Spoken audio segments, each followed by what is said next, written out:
Hi, welcome to this video. In this video, let's learn about a smart way to understand and identify verbs. A preliminary skill required to master grammar for competitive exams is to correctly identify parts of speech. This skill is very much required in sentence corrections questions as well. If you cannot identify a verb, your ability to correct it or identify the error will be limited. And verb is the most important part of speech. So, ladies and gentlemen, let's begin.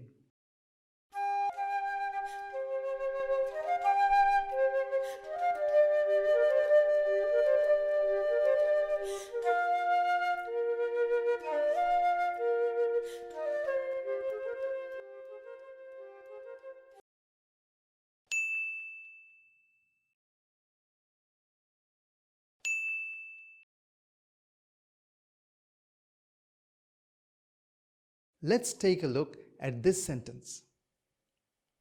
Thinking about the contested election, Anshuman felt a sense of growing fear. Can we identify the verbs correctly in this sentence? You may pause the video for a while to try. Well, the possibilities could be thinking, contested, felt, and growing. You may be surprised with the correct answer. There is only one verb in this sentence. The correct answer is felt. In fact, there is a learning here. If a verb is in a phrase or an independent clause, the subject must be in the same phrase or clause. Let's apply this learning to this sentence. You may observe that this sentence can be divided into two parts. Before the comma, we have a phrase that is from thinking to election. From Anshuman and up to fear, we have an independent clause.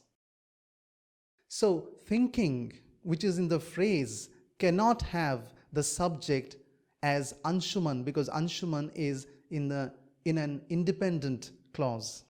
Similarly, contested does not have a subject because contested is in a phrase and Anshuman is in a different clause. Growing also is not a verb because it is giving us additional information about fear. Growing fear.